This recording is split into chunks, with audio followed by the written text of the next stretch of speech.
বেড়াচ্ছে, দৌড় প্রতিযোগিতা হবে, সেই জায়গাগুলোতে চুন দিয়ে দিচ্ছে দাগ। আর আমরা মাঠে থেকে দেখছিলামই তাদের এই দাগ দেওয়াগুলো। ঠিক তখনই আমাদেরকে একটা মাস্টার ডেকে বলে কিনা, এই নে সিরিজ কাগজ আর এই লোহা থেকে মোর্চাগুলোকে তোরা তিনজনে মিলে সারিয়ে ফেল। এখানে তো আমরা কাজ করছিলাম, তখনই পিটি মাস্টার বলে কিনা, এইখানে তোরা কাজ করছিস, তোদেরকে কে আসতে বললো এইখানে? খেলা শেষ হয়ে গেলে তখন তোরাই আবার বলবি কিনা আমাদের নাম নেওয়া হয়। তো বাইরে বার হয়ে মাইক নিয়ে একটা মাস্টার বসেই ছিল। ওই সেই মাস্টারকে বলে কিনা, দিন স্যার আমি প্রচার করে দিচ্ছি। প্রথম মাইক ধরলে যা হয় শোনো আমি কি বলছি।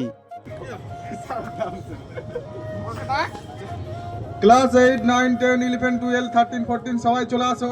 তো সেই মাইকটা ধরে আমি বুঝতেই পারছিলাম না যে কি বলবো, তাই আবল তাবল বলে দিচ্ছিলাম। আর এইদিকে আমাদের খেলা স্টার্ট হয়ে গিয়েছে, ছোট ছোট বোনদের দৌড় প্রতিযোগিতা হচ্ছে। এইখানে ওরা এখন ফার্স্ট হলে কিন্তু হবে না, সেই 2-3 দল ফার্স্ট সেকেন্ড থার্ড গুলোকে আবারও হিট করানো হবে, তখনই তারা ফার্স্ট সেকেন্ড থার্ড হবে। আর এখানে দৌড়াদৌড়ি আজকের মতো হিট কমপ্লিট হয়ে গেলে পরে ছেলেগুলো মিলে থালা কিনে নিয়ে আসে, আর আমরা এখন খেতে যাব। আমাদের বড় ক্লাসে তো এখন খেতে দেয় না, ওই এখন স্কুলে যেহেতু প্রতিদিনই কাজ করাচ্ছে ও খেলাধুলাও হচ্ছে, আমরা স্কুলের মধ্যেই প্রতিদিনই খাই। আর এখান থেকে আমরা ভাত নিয়ে চলে আসি উপর বিল্ডিং এ। আজকে রান্না ছিল কপি ঘন্ট ও ডাল, সেই তরকারি দিয়েই আমরা ভাত খেয়ে নেই। এখানে ভাত খাওয়া দাওয়া কমপ্লিট হয়ে গেলে পরে ক্লাস থেকে ব্যাগ নিয়ে বের হয়ে যাচ্ছি বাড়ি যাওয়ার জন্য। মাঠে এসে দেখি কিনা এখনো তো খেলাধুলো চলছে, আর আমাদের খেলা হবে কাল। আর এইদিকে ছোট ছোট ছেলেগুলো লোহ বলটা ঝিকাঝিকি করছে, স্যারকে না বলেই তাই তাদেরকে কান ধরাচ্ছে। আজকের মতো এতটুকুই ব্লগটি, দেখা হচ্ছে নেক্সট কোনো মিনি ব্লগে।